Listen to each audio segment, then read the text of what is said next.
Picture yourself now, lying very still as the shadows grow long outside your window. Long ago, the world was ruled not just by great armies, but by a hidden, very quiet force that lives inside every person. It is called ego. We think of wars as being started by big things like steel weapons or clever battle plans. But often, the smallest thing, a whispered insult, a jealous glance, a feeling of being less than, is the true beginning of the loudest fight. Tonight, we will drift into the secret history of this hidden force. We will listen to the great kings and powerful men whose wounded pride caused whole countries to fall apart. You are safe here. Just breathe deep and let the stories of ancient empires and fragile human feelings carry you away into a very deep, quiet sleep. The simple idea of mine. We open with the first split, a very ancient break in the quiet of the night. Long, long ago, people lived in small, soft groups. Everything belonged to everyone. Food, fire, and shelter were things to be shared. There was no word for owning things, no need to say mine. But then, someone found a very shiny stone or a patch of soft land that felt better than all the others. A simple thought grew, like a seed. I want this for myself. This small, gentle thought was the first root of pride. It was the moment that one heart decided it was slightly more important than the hearts around it, drawing a secret line in the dust. This small line in the dust grew into a great wall, and soon the idea of mine spread to cover whole valleys and mountains. This early human ego was not about being safe. It was about being seen as the one with the most. If one tribe had a good fishing spot, the next tribe felt a heavy shadow of envy. This feeling made them gather their sharp tools and walk across the fields. The goal was not to catch more fish, but to take the good spot so the other tribe would feel the same smallness. Wars began in this way, started by one person's simple, hot desire to possess something that another person already held quietly in their hand. The deepest meaning of this ancient story is that the fight was never about the thing itself. The shiny stone could not speak, and the fishing spot was always there. The fight was about a feeling inside. It was about a person's need to feel superior and untouched by the feeling of being overlooked. When two groups of people fight, they're often just reflecting the secret, scared child inside the leader who fears not being respected. This fear is a very old thing, a shadow from the first days when someone first wanted a thing only for themselves and showed it off to the people nearby. This slow-moving history shows us that the pride of men is the oldest weapon in the world, far older than any bronze spear or strong bow. The greatest danger is not an enemy with a better plan, but a leader with a hurt feeling. When a leader believes their own worth is tied up in how much land they control, the path to war is made very easy and very straight. We can see this pattern repeating softly through all the years of time. A simple human need for a gentle nod of respect turns into a loud, world-shaking need for total control and absolute power. This gentle truth connects to our own quiet life too. When we feel small, we often want a large noise to fill that space, but true strength is much softer. Think of that first ancient split, the first word of mine spoken so long ago, and how much trouble came from that simple word. Now, you can let that heavy thought go. Allow the stillness of this moment to wrap around you like a quiet, warm blanket. This is the oldest, most important history of all, the history that lives in the soft shadows of every heart. Alexander needed to own more. Our story now moves to a young king named Alexander, whose heart held a massive burning hole. Alexander was taught by a great thinker, but he could never truly settle his mind. He did not want to be a great king. He needed to be the only great king. The root of his conflict was the simple, terrible fear that if he stopped marching, people would forget his name. His wars were not about gaining rich land or new ports. They were about filling that empty, noisy place inside him, which whispered that he was not famous enough or important enough in the world. Alexander led his men across huge deserts and tall mountains, always chasing the edge of the map. When his men grew tired and begged to go home, Alexander could not agree. To return would be to accept that his great work was done, and his work was just his own personal glory. He fought the Persian Empire not because it was a threat, but because it was the biggest thing to conquer. He needed that victory to quiet the loud voice of self-doubt. When he won, he would weep because there were no more new places to march his armies, showing that the conquest was always just a show for his own benefit. The deepest lesson of Alexander's path is that a man driven by ego can never truly win. He conquered many countries, but he never conquered his own restlessness. The vast lands he took soon fell apart after his death, proving that the empire was built on one man's need, not on a strong plan. His life shows how the power of a single, uncontrolled ambition can waste the strength of an entire generation. He needed the world to cheer, and that need destroyed the quiet peace that he could have given to his kingdom. This king's endless march shows us a difficult truth about great leaders and power. When a person needs constant praise, they will risk everything, even the lives of the people who trust them. Alexander's need to be called great was a far more dangerous force than any sword his army carried. His personal feeling of being overlooked as a child made him need the whole earth to look at him as a man. The wars he started were simply the most costly way he could think of to feel important for one single, short moment in time. We can see a faint reflection of Alexander's vast, quiet need in small parts of our own busy lives too. The need to be right, the need to have the last word, the need to stand out from the crowd. These small needs are the faint echoes of the great king's loud, lifelong war. Now let the long journey of Alexander settle in the soft distance. Let the heavy weight of his fame and his vast, restless ambition drift far away from you. Breathe slow, and let the history for sleep draw a warm, soft curtain around your heavy eyes. A warrior's need for honour. We travel now to the city of Troy, where a great 10-year war showed the true danger of a hurt man. This was a war of large ships and strong walls, but the thing that broke the Greek army was not the enemy's power. It was the simple, burning insult felt by one great warrior named Achilles. Achilles felt that his king, Agamemnon, had taken his honour away in a public, cruel way. He felt small and shamed in front of all the other heroes. This heavy feeling of being dishonoured was so much worse to him than fighting the war itself. Achilles was the most feared soldier, but when his pride was wounded, he left the fight. He sat silently in his tent, watching his friends and fellow soldiers die on the wide, dusty plains below Troy. He knew his presence could change everything, yet his deep self-regard kept him still. He refused to help, not because he was scared, but because his great, delicate ego demanded that the king come to him and beg with tears in his eyes. The whole war and the lives of thousands became less important than the great burning need for a single apology. This part of the ancient history teaches us that war can be paused for a simple feeling. The king's soldiers died, the war dragged on for many long years, and the cause was a problem of leadership, not a lack of men or money. It shows how the fragile pride of one leader can become a huge, heavy stone that crushes everyone under it. This story, passed down through the centuries, reminds us that the man who believes he is too important to be wrong is the most dangerous person on the battlefield, even if he is on your side. The tragic fall of Troy, brought about by the trick of the wooden horse, was made possible by the quiet, costly war that Achilles fought against his own leader. If Achilles had stayed, the war would have ended much sooner. His ego created a vacuum of power and hope that the enemy used to its advantage. This is the simple, hard truth. A man who only fights for his personal honour will sometimes hurt his friends more than his true enemies, because his personal wound is the loudest sound he can hear in the world.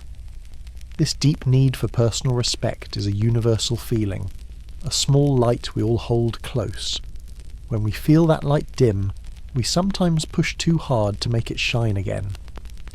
but the story of Achilles gently tells us that letting go of a small slight is often the greatest act of true strength.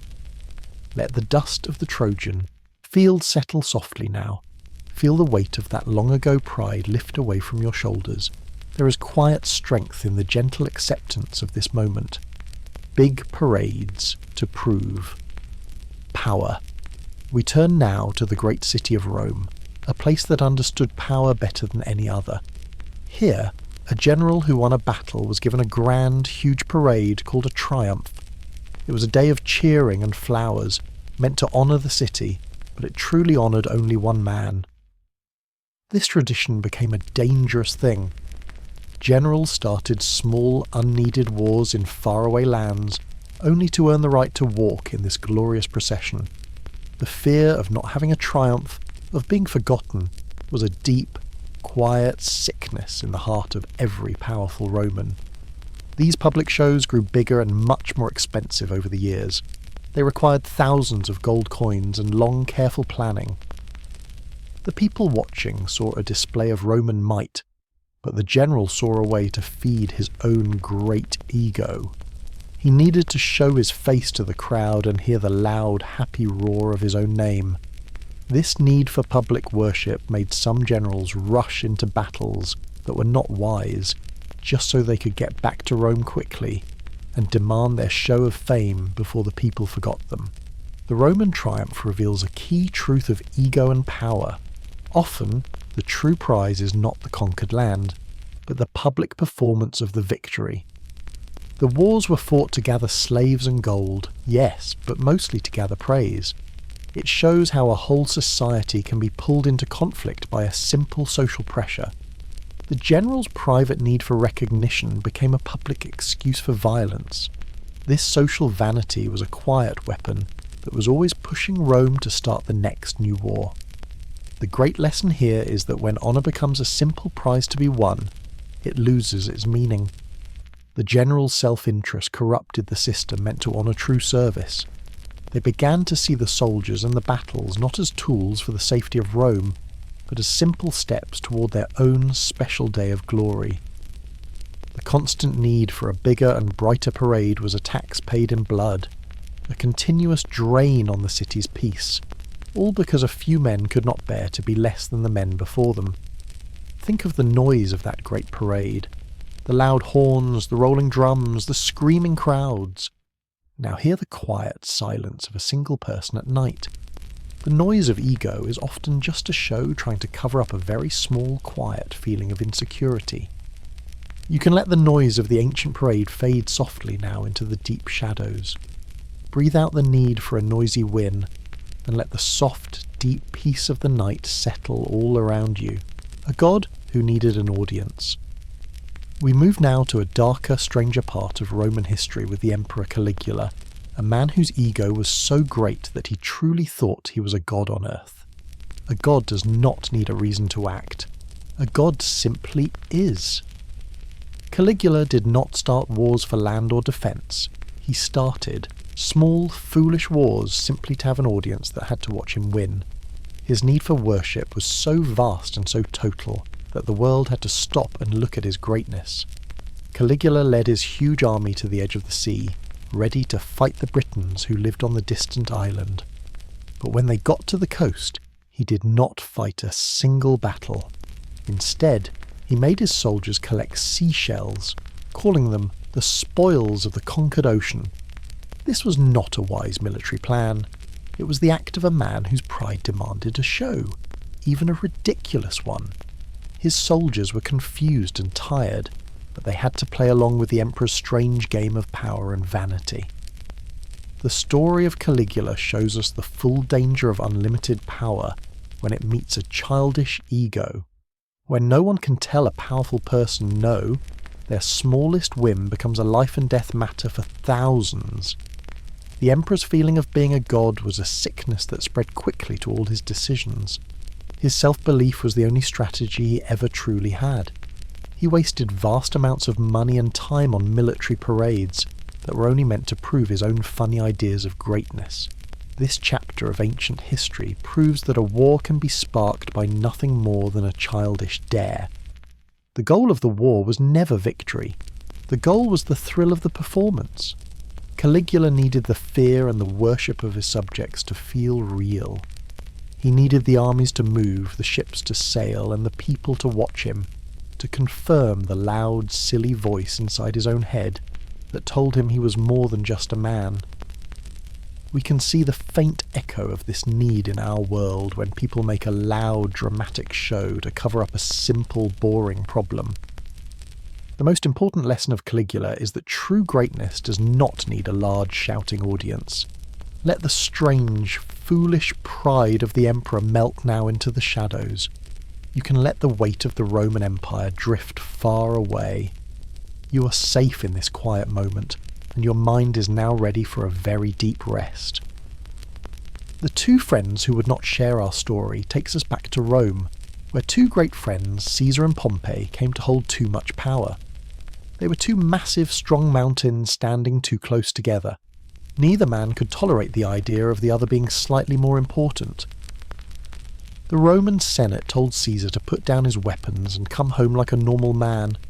But for a man with Caesar's towering ambition, this was a public cutting insult. It was a challenge to his very sense of self. The river called the Rubicon was the simple, small border. To cross it with his army meant Caesar was starting a war against his own city, a massive act of personal defiance. He did not cross for the people's good, or for a great military goal. He crossed because the idea of returning home as an ordinary man was a deep, terrible shame he could not bear. His friendship with Pompey shattered instantly. The war that followed was a simple duel of two giant egos fought on the wide stage of the world. The war between Caesar and Pompey shows that when personal glory is the main goal, even the strongest friendships will break. Caesar's ambition was so vast that it made him choose violence over compromise with the man he once called brother. It teaches us that the war for absolute power often comes down to a small private moment of refusal. A refusal to share, a refusal to step back, a refusal to lose face in front of the world.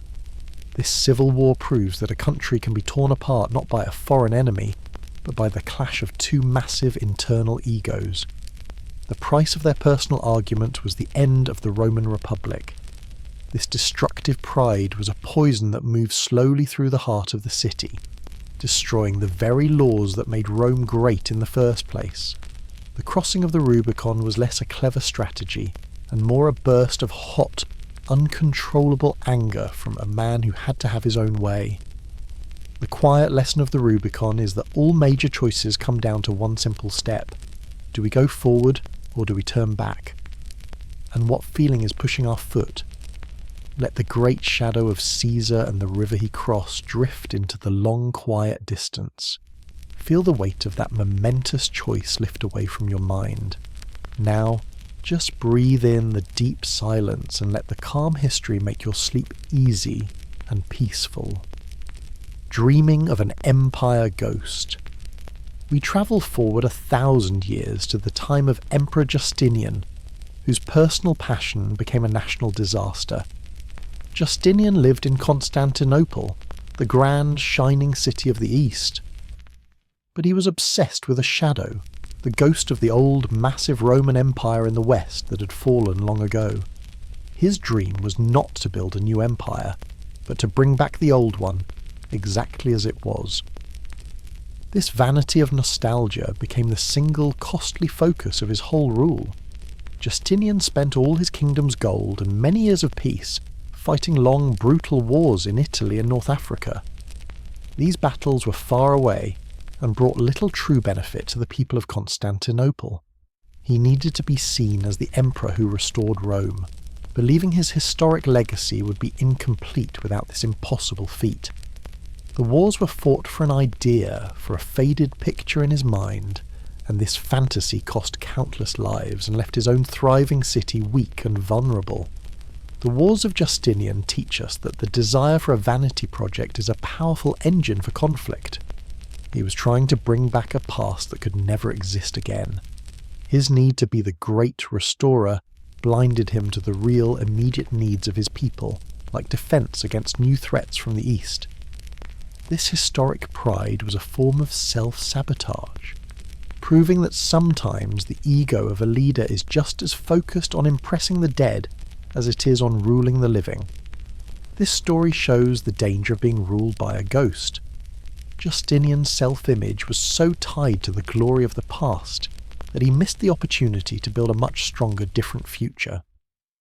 The land he took was soon lost again, but the vast treasure and the deep strength he wasted were never returned to his people. His great wish to wear the title of the man who rebuilt the empire left his actual empire smaller and much, much poorer in the end. This deep-seated human need to chase a perfect lost moment is a gentle echo in our own minds too. We sometimes waste our energy trying to fix things that are already over, instead of building new things now. Let the ghost of the old Roman Empire that Justinian chased drift far away. There is quiet comfort in knowing that the time for deep rest has come. You can let go of all the old, finished things now. When an envoy was not safe, we travel far to the east now, to the time of Genghis Khan, a name that echoes with great power. Genghis Khan was a leader of fierce spirit, but he always preferred to trade before he fought. He sent peaceful, trusted envoys to the Khwarezmian Empire, offering gifts and the chance for a simple, good trade agreement. But the Shah, the ruler of that empire, was so full of his own pride that he saw the offer as a weak insult. He believed he was too grand to trade with a man from the cold steppes. The Shah, in a moment of terrible hot-headed vanity, not only refused the gifts, but had the trusted envoys shaved, disgraced, and sent back. Even worse, he later had the chief envoy executed, a massive act of personal offence against Genghis Khan himself. This was not a military action. It was a pure, deep insult delivered to a proud man. Genghis Khan had wanted peace, but the Shah's ego demanded a show of disrespect, making the start of a world-changing war a sad certainty. This history shows that a war can be started by a single, cruel act of public dishonour. The Shah believed he could treat the world as he wished because his kingdom was large and rich. He did not fear the distant Khan's army. He only cared about maintaining his own image of untouchable power. This story proves that reckless pride and the refusal to offer simple respect can lead to the fall of great cities faster than any siege engine or sudden military attack. The terrible result was that Genghis Khan launched a campaign of total destruction against the Khwarezmian Empire. It was a war of revenge, driven by a deeply felt public shame. The Khan did not just want to win, he needed the Shah to understand the massive mistake he made in insulting him. This history shows us that when a great power is insulted, the response is often far bigger than the slight itself, because the power must prove its ego is whole again. The quiet lesson here is that all true power begins with a simple, easy respect for others, even those you see as beneath you. The Shah lost everything because he could not find the smallest grace to treat an envoy well. Now, let the great, long shadows of that war drift away into the night's mist. Breathe slow and deep, and let the gentle feeling of quiet respect fill your own mind, pushing away all the loud needs of the day. The Pope showed who was king. We turn now to a time of deep faith, the beginning of the Great Crusades. While they were fought in the name of God, a hidden layer of personal pride was always at work. The Pope, the spiritual leader of Europe, felt his power was not fully respected by the kings who ruled the land. He needed a massive collective action to prove that his word was the highest and most powerful of all. The Pope's call for a holy war was an act of great spiritual ambition. By commanding all the kings, nobles, and common people of Europe to fight, he showed everyone who held the true control. The kings who obeyed were proving that the Pope's spiritual authority was higher than their own earthly power. This war was a huge, dramatic show, meant to establish the Pope's supremacy and his right to tell monarchs what they should or should not do with their armies. This story shows how a war can be used as a simple tool to adjust the balance of power. The true battle was not just fought in the distant Holy Land, it was also fought in the minds of the European leaders. The Pope's ego demanded that he be recognised as the supreme authority in all matters. His call to arms was a test of loyalty, a check on the king's power, and a massive public display of his moral authority. The Crusades prove that a holy cause can often hide a very human need for political dominance. The wars cost the lives of millions and drained the wealth of Europe, but they succeeded in confirming the Pope's role as the single, unchallenged head of the Western world. This need for a public, world-shaking confirmation of his rank was the quiet, constant force that sent thousands marching to fight in faraway lands. This moment in deep history reminds us that when people feel their position is threatened, they often react with great, loud action to force others to respect them. Now, let the long road of the Crusades disappear softly into the darkness. Breathe out all the noisy demands of the world. You are here, safe and still, and you can let the simple, gentle peace of the night cover you completely. A king who had no son. We move now to England, to the time of King Henry VIII, a strong man whose massive pride was tied completely to his bloodline. He needed a son, a boy to inherit his throne and continue the name. This was not just a desire, it was a fierce, deep need that became a personal obsession. When his wife could not give him this son, his frustration grew into a great loud crisis that shook the entire country to its foundations. To get a new wife and the son he craved, Henry VIII demanded that the Pope undo his first marriage. When the Pope, an equally proud and stubborn man, refused, Henry's shame and rage grew too big to be contained. He made a huge, terrible choice. He separated the entire English Church from the Roman Church. This was an act of personal spite and profound ego that changed the religious and political map of Europe forever, and led to wars of succession after he died. Henry's story is a simple lesson. Even the biggest, strongest men can be driven to terrible acts by a very private sense of inadequacy. The king's inability to have a son was a deep, personal wound to his image of himself as a powerful, blessed ruler. His decision to split the church was not theology. It was the act of a proud man who could not tolerate being told no by another man. His royal vanity plunged England into years of religious fighting and instability. The creation of the Church of England was one of the most ego-driven decisions in Western history. It proves that the personal, private life of a king, his disappointment and his fear of failure, can have a louder, more lasting effect than any wise law he might have made. The king's personal need for a male heir was the seed of all the religious wars and turmoil that followed his death. This moment connects to a small part of our own human need to control the outcome of our lives. When we cannot control things, the frustration can feel huge and heavy. Now, let the great, loud rage of King Henry fall away into the deep silence. Feel your own heart grow quiet and still. There is great peace in letting go of the need for control, the deep faith of King Philip.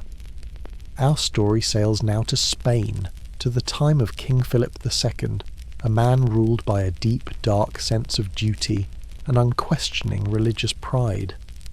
Philip believed, with all his heart, that he was God's chosen protector of the true Catholic faith. This belief was not simple devotion. It was a massive, stubborn ego that insisted his way was the only way, and all other paths were a threat to him personally. This supreme confidence in his own righteousness made him build the massive Spanish Armada, a fleet of ships meant to invade and punish England. He believed that God was on his side, and so, he thought, failure was not possible.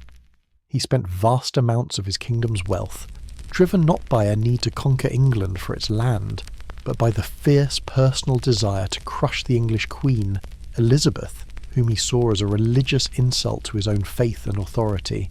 The loss of the Armada to storms and English fire shows the terrible danger of spiritual arrogance. Philip's pride made him ignore warnings about the terrible weather and the English queen's strength. his own self-certainty was the single greatest weakness of his plan. He treated his ships and his sailors as simple tools for God's will, which he believed he perfectly understood. This history proves that absolute certainty can be a much bigger killer than any cannon. Philip's deep, immovable faith was, in the end, an act of massive self-belief. He saw the destruction of the Armada not as a military defeat, but as a test from God that he had somehow failed. But his deep pride would not let him question the original, wrong decision. This huge, costly war of religious pride left the great kingdom of Spain weakened forever, all because one man could not tolerate the idea that someone else might worship differently. This moment of world history shows us that the loudest form of pride is sometimes hidden inside a very quiet, rigid certainty. Now let the wind and the high, rough waves of the Spanish Armada quiet down to a soft murmur. Feel all the certainty of the day melt away now. There is deep, slow comfort in simply accepting the quiet stillness of the gentle night. Making a palace to look big. We turn now to France and the Sun King Louis XIV, a man whose ego was so great that it required a new, massive palace called Versailles. This was not just a place to live, it was a tool of absolute power and a monument to one man's supreme self-worth. Louis needed to be the centre of the world, and he built Versailles to physically force all the powerful nobles of France to look small next to him. Louis XIV did not start the large wars to gain land in the way other kings did. His wars were often fought to maintain the illusion of his own massive strength that Versailles had created. The palace was so costly and so grand that the surrounding world had to believe that France was powerful enough to afford it. His wars were often just defensive actions to maintain the pride that his huge gold-covered palace had put out into the world. The building of Versailles shows us that vanity can be a stronger defence than any fortress. Louis brought all the powerful nobles to live with him, making them compete for his small attention, distracting them from challenging his rule. The palace was a symbol of ego and control, proving that a leader's obsession with their own self-image can bankrupt a country in the service of outward appearances. This royal pride drained all the people's money. The quiet wars of Louis XIV were often about showing Europe that the Sun King's brilliance could not be dimmed. He needed to be seen as the strongest, most powerful and most cultured king in the world. This need for constant public confirmation of his superiority made him take risks that were not wise. The whole, vast court of France was simply an audience whose main job was to make one man feel very important every single day. This moment of cinematic history reminds us that the biggest, shiniest things are often trying to hide a lack of real substance inside. The truth is always much quieter. Now, let the great golden chandeliers of Versailles darken and fall away. Feel the quiet peace of the night return. There is a deep, soft stillness in this moment that needs no loud show or bright lights. Rage to make Russia look new. We travel far to the massive land of Russia and meet Peter the Great, a Tsar driven by a massive, burning shame of backwardness. Peter felt that Russia was too old and too different, looking like a dusty village compared to the bright modern cities of Western Europe. His personal rage against this feeling made him determine that he would violently drag his whole country into the modern world no matter the cost. Peter started the long, brutal Great Northern War, fighting the powerful Swedes to gain a simple piece of coast on the Baltic Sea. This was not just a military goal. It was a vast, bloody vanity project to build his new capital, St. Petersburg, a city that looked like it belonged in Europe. He sacrificed thousands of workers and soldiers to build this city on marshy ground. Also, Russia could stop looking like a simple, old, forgotten country. Peter's wars show the profound cost of a leader's self-consciousness. His need for respect from European kings became the main driver of his foreign policy. He was not satisfied with the great power he already had. He needed his power to look correct to the outside world. This ego of modernization caused endless suffering. proving that a leader's desire to change his country's look can be more destructive than any outside enemy. This chapter of Russian history proves that true ambition is often a desperate need for a complement. Peter the Great started wars and moved his capital, tearing the heart out of old Moscow, all to avoid the shame of being called old-fashioned. He needed the world to say, "Russia is modern now," and he forced his people to pay a terrible price for that single short sentence of praise. His fear of being seen as behind was the real reason for the war. We can see the faint echo of this need in our own lives, the wish to look better or act differently to fit in with a crowd. But Peter's story gently tells us that forcing things often breaks them. Let the cold winds of the Baltic Sea quiet down now. You're not required to be or look like anyone else in this quiet moment. Feel the deep, soft comfort of being exactly where you are. A young king proves he is smart. We move to Prussia and meet the young King Frederick, known as Frederick the Great. When he inherited his throne, he also inherited a simple, peaceful piece of land called Silesia, owned by the young Maria Theresa. Frederick felt a deep personal need to prove his military genius immediately. He could not stand the thought of being seen as just a simple, untested king who inherited his power. Frederick had only been king for a few months when he invaded Silesia without any real reason, simply to show that he was a brilliant commander. This was a war started purely by personal ambition and the desire for fame. He needed the world to know he was great, and he felt the only way to earn that title was through a fast, clever military victory. His pride forced him to attack a young, unprepared queen, causing years of terrible war across Europe. Frederick's quick, reckless action shows how insecurity in a new leader can be more dangerous than clear aggression. His new king ego required a bloody public performance to validate his role. He risked the entire future of his country, simply to prove a point to the older, established kings of Europe. The war was less about the value of the land and more about the value of his reputation as a great thinker and fighter. This European history proves that the pursuit of a personal title, like the Great, can lead to total disaster. Frederick was willing to break all rules and promises just to earn the fame he craved. The long, heavy cost of this war, which was fought mainly for his own fame, deeply damaged the peace of the entire continent. He fought not for Prussia, but for the applause of history. This moment gently reminds us that we do not need to prove our worth to anyone, especially when we are just starting something new.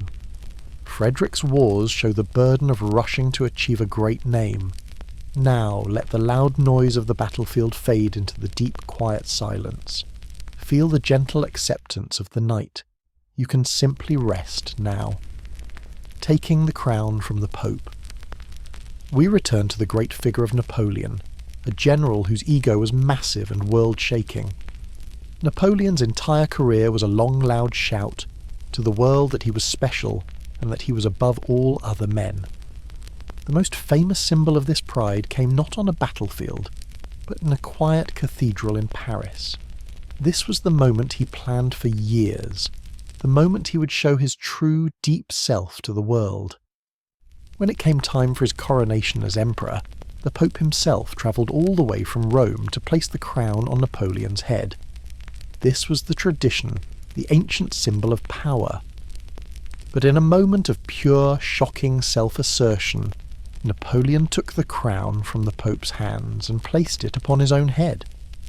This one physical act was more powerful than any war he had fought, showing the world that no authority, not even God's representative, was higher than Napoleon's own will.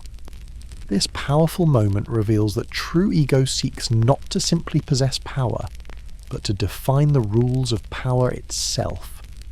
Napoleon's self-crowning was a simple, clear message. He was his own source of authority, and he needed no one's blessing. This massive display of personal dominance made his enemies fear him even more, knowing that they faced a man who believed he was above all tradition and all law. This cinematic history proves that one dramatic act of pure self-regard can change the course of a war. After that moment, Napoleon's wars became less about French safety and more about fulfilling his own image of himself as the ruler of the world.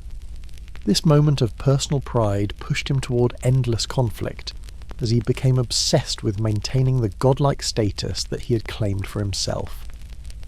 This huge moment of human ego gently reminds us that the greatest kings are often just people who refuse to see any limits to their own belief. Now, let the grand arches and the heavy golden crown of Napoleon dissolve into the soft, quiet darkness. Let the weight of all that world-shaking ambition fade slowly away. You can rest now, quiet and very still. The small lie that started war. We come now to the small, simple beginning of the Franco-Prussian War, which set the stage for much bigger, darker conflicts. The war was started not by armies or bombs, but by a very clever man named Bismarck and a simple, small lie written in a telegram. The kings of France and Prussia were having a quiet political argument over a throne. It was a problem that could have been solved with a calm, gentle word. Bismarck, the Prussian leader, wanted war. He needed it to unite the German states. He took a long, boring message sent from the Prussian king and cut it down, making it sound rude and disrespectful to the French king. This small, edited message, called the Ems telegram, was released to the newspapers. The French king read it and felt a deep, burning personal insult. His royal pride was so wounded that he felt he had no choice but to declare war immediately. This story is a clear example of how manipulated pride can be used as a simple, deadly weapon. The war was never about the truth of the message, it was about the feeling it caused. Bismarck knew that the French king's massive ego would not allow him to look weak in front of his people. The king's need to defend his personal honour was a stronger force than any caution or wise advice from his generals. The Franco-Prussian War proves that the fragility of ego is the easiest button to push when trying to start a fight. Bismarck did not need a massive army to start the war. He only needed to wound one man's pride in a public way. The cost of this small, simple lie was the fall of the French Empire and the creation of a powerful new Germany, changing the entire shape of Europe for the next 100 years. The quiet lesson here is that words can carry more weight than stones, especially when they touch on a deep insecurity. The need to respond immediately to a perceived slight can be a huge, terrible mistake. Now, let the quiet clicking of the telegraph wires fade out into the soft, deep silence. Feel the calm knowledge that you do not need to react to every noise or every small shadow in the night. Dishonour felt worse than war. We arrive now at the dangerous time right before World War I, where the ego of nations had become a locked-up system. Countries had made complex, rigid promises to each other called alliances. If one country was insulted, all the others had to react. This was a system where dishonour was felt to be a much greater threat than the actual terrifying reality of a massive war. The leaders of Europe were not all monsters, but they were trapped by their own national pride. If a country stepped back from a fight, it would look weak. If it failed to stand by a promise, it would be seen as a betrayer. This fear of losing face, of having a stain on the national honour, pushed them all forward, like sleepwalkers, toward the edge of a terrible cliff. The smallest, distant conflict became a loud, central problem that everyone had to solve with a war. The start of World War I teaches us that when ego becomes institutional, it is very hard to stop. No single leader could back down, because the entire country's self-image was on the line. The collective pride of the great empires was too massive and too heavy to allow for a simple, quiet compromise. The true war was fought in the weeks before the first shot, a cold war of nerves where every leader refused to blink first. This historical moment proves that a war can be started by a system that demands absolute consistency. The leaders were more worried about the appearance of weakness than the actual destruction of their own people. This terrible need to look strong, to stand tall, and to maintain a proud image of power became the heavy, final lock that made the Great War unavoidable. This quiet, terrible truth reminds us that the fear of looking wrong can make us do the most damaging things. True strength lies in the quiet courage to admit a mistake and step back from a fight.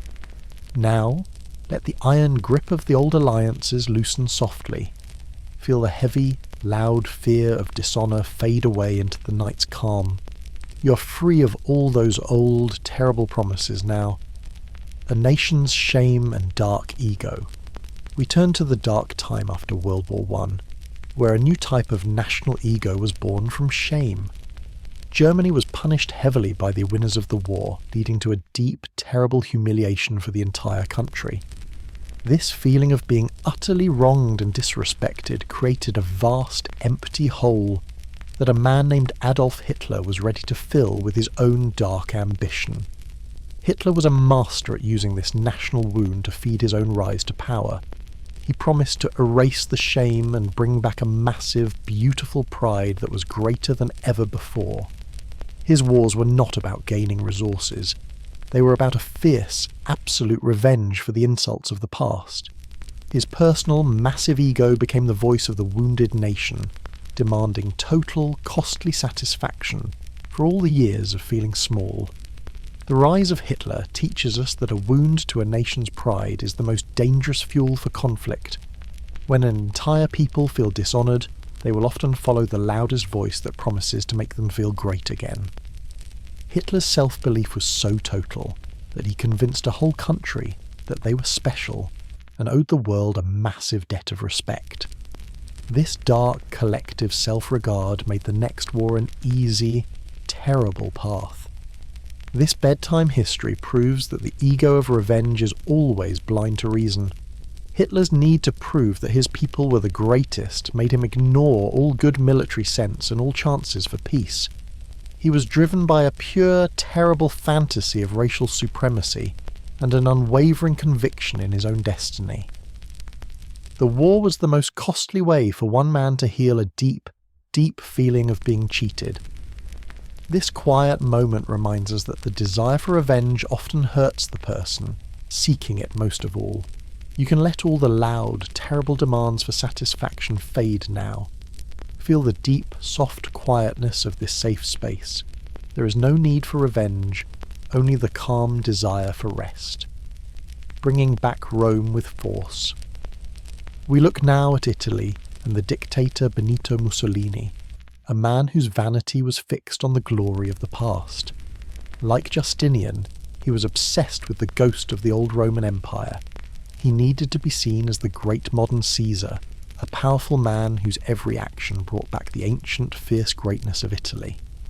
His entire political life was a massive theatrical performance of personal pride. Mussolini started wars of conquest in faraway places like Ethiopia. These wars were not wise or needed, but they were absolutely necessary for his own self-image. He needed to be seen as a strong conqueror, leading legions into battle just as the Caesars of old did. This historic vanity meant that he risked the safety of his country and the lives of his people simply to create a beautiful, brave picture of himself for the cameras and the history books. Mussolini's wars show that a leader's obsession with theatricality can be a direct cause of war. He was less concerned with governing and more concerned with putting on a good show. His need to be the centre of attention, the loudest man in the room, meant he chose violence as the quickest, easiest way to make a big, dramatic impact on the world stage. This huge need for performance became the engine of his foreign policy. This deep history proves that when a leader's self-image is based on a fantasy, the real world will pay the price. Mussolini needed the world to cheer for the new Roman Empire, and when they didn't cheer loud enough, he forced them to with his armies.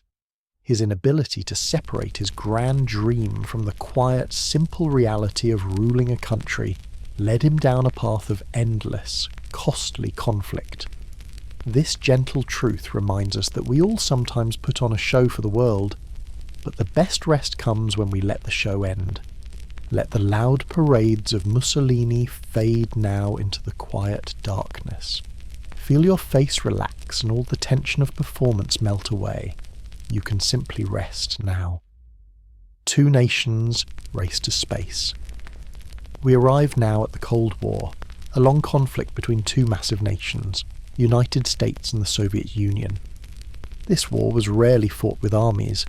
Instead, it was fought with national pride and scientific ego in the quiet black space above the world. The race to the moon was less about science and more about a loud public show of who was better.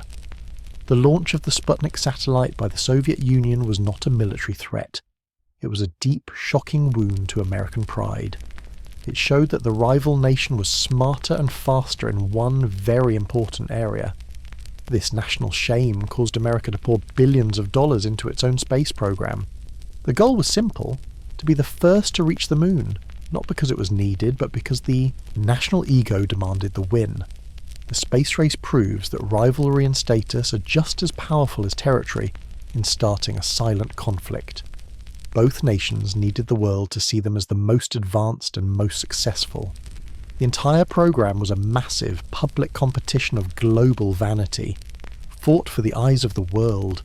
Each new step into space was a way of shouting, "We are superior," without ever firing a single shot on Earth. This modern history shows us the immense power of technological pride. The need to be the winner, to plant a flag on the moon first, became the main goal of two giant governments. The fear of looking less advanced, of being seen as second best, was a powerful, quiet force that propelled the arms race and the space race for decades. The world was watching a contest of egos, fought with rockets instead of swords. The quiet lesson of the space race is that the need to always be the winner can drain huge amounts of energy from us. It is okay to not always be first. Now, let the bright light of the moon and the vastness of space dim softly. Feel the quietness of the earth below you. You can let the competition drift away and rest very deep now. Now, breathe deep. Let the soft, heavy quietness of the night fill every part of your body and mind. This cinematic history is a quiet journey into the deep truths of our world. If this story has brought you a moment of peace, share this silent history with a friend who also needs a gentle rest tonight. The moment when men would not blink. We turn our quiet attention to the Cuban Missile Crisis, one of the most dangerous moments of the Cold War. This was a direct, terrifying standoff between two great leaders, Khrushchev and Kennedy. It was a crisis of personal will, a war of faces. The fate of the world came down to who would blink first, who would let their personal pride finally crack under the heavy pressure. The Soviet Union put powerful nuclear missiles in Cuba, very close to the American coast. President Kennedy saw this as a direct, unacceptable challenge to his authority and strength. He had to show the world that he would not be bullied. For 13 long, tense days, both leaders stood absolutely firm. The war was fought with messages and silent staring. Neither man could afford to look weak in front of the other, or in front of their own people. The missile crisis shows that even at the highest levels of global power, decisions can be driven by a simple, childish refusal to lose a game of chicken. Both leaders were trapped by the ego of leadership, believing that backing down would be a sign of total defeat. The world was held hostage by the personal pride of two men who were determined to maintain their image of untouchable resolve. This chapter of deep history proves that the fear of losing face is a powerful force, even when it means risking everything. The simple human need to be seen as the stronger, more decisive leader was the real tension in the air. The resolution came not through clever strategy, but through a hidden, quiet compromise, a way for both men to step back without looking like they had lost the terrible game. This gentle truth reminds us that the bravest act is often the quiet, humble step back, not the loud, final step forward.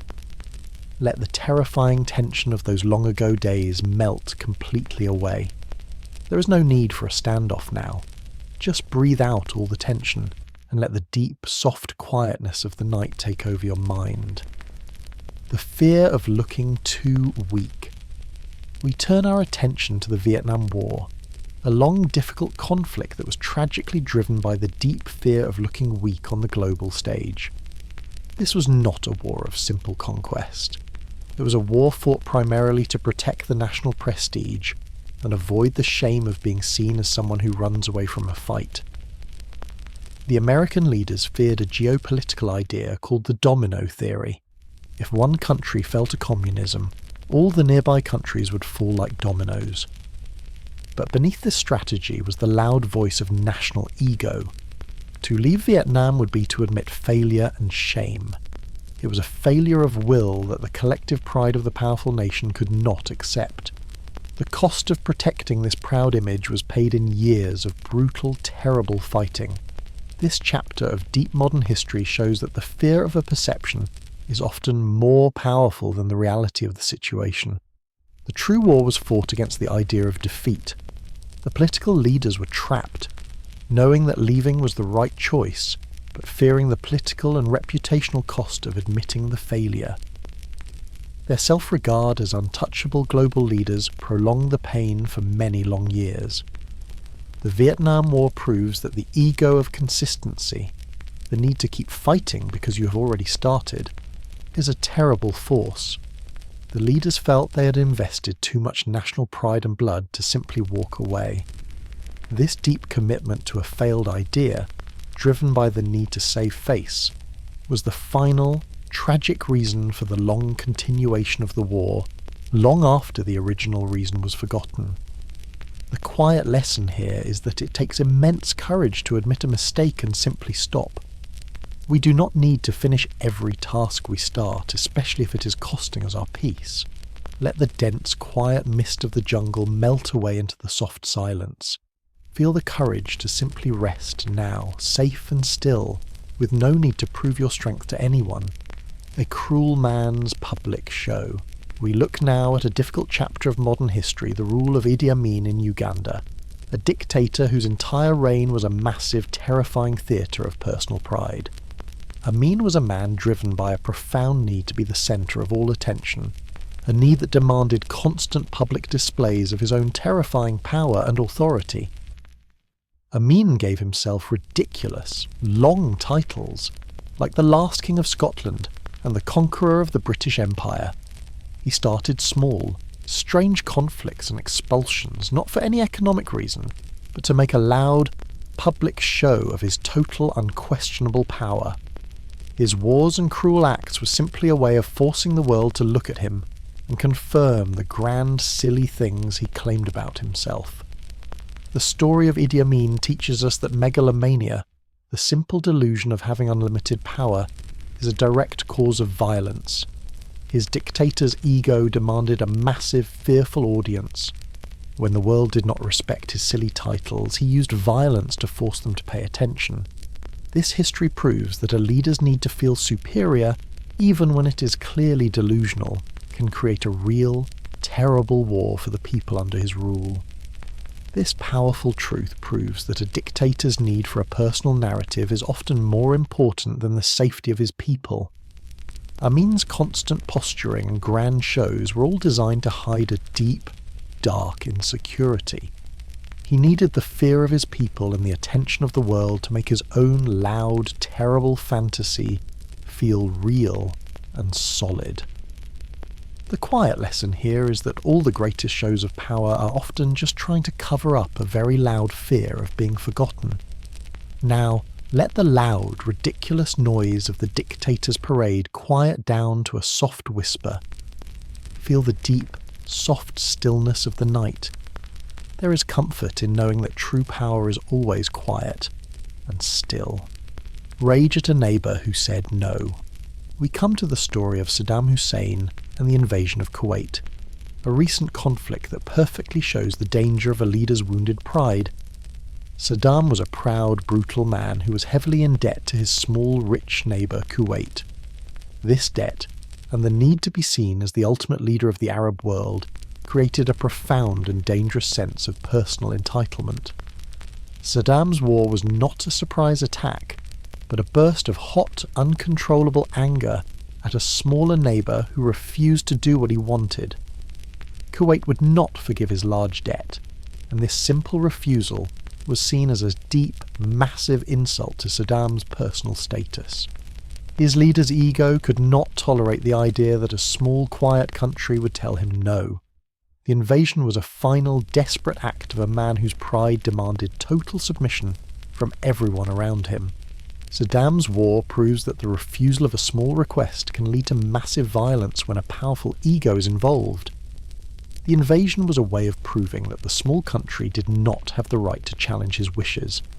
This history shows that absolute power combined with a fragile sense of superiority is the most dangerous mix in the modern world, as it eliminates all chances for a peaceful, quiet solution.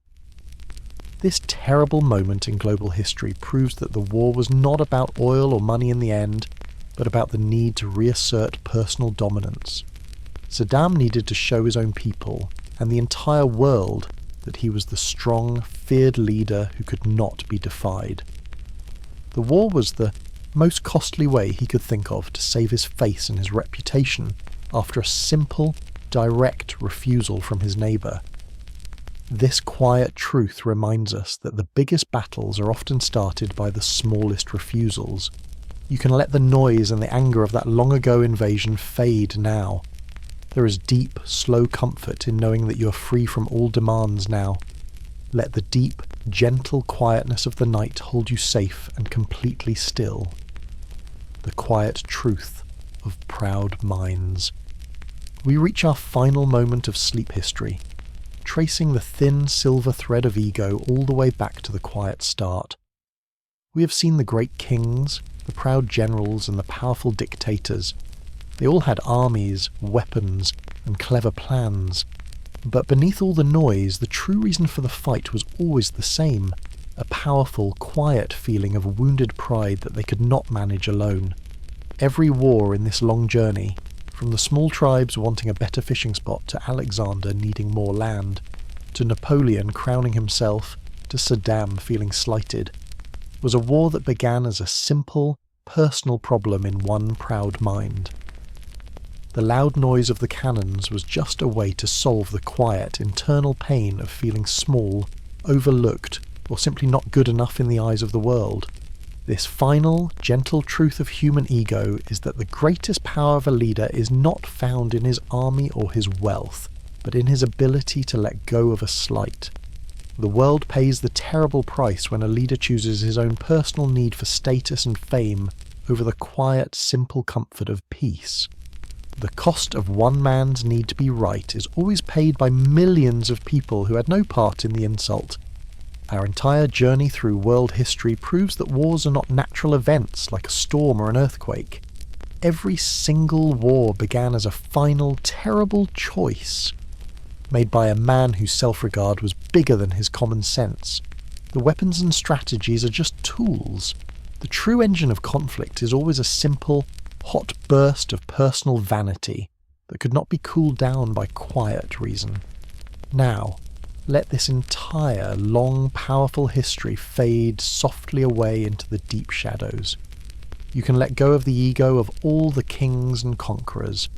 You're here, safe and still, in this peaceful moment. There is no need for you to fight or prove anything at all tonight. Feel the gentle truth that your value is whole and complete just as you are. Sweet dreams. The greatest battle of all is not fought on a field of dust, but in the quiet chambers of the human heart. The ego is a powerful shadow, but it has no strength in the deep silence of the night. You have listened to the long story of kings who needed to be great, and the quiet truth is that they were only great at being terribly afraid. May the stories of their costly pride remind you that you are perfect right now, exactly as you are. The sun will rise soon, bringing a new day, but for now let the simple, gentle peace of this quiet moment hold you. Fast, sleep well, and may you find the greatest rest of all,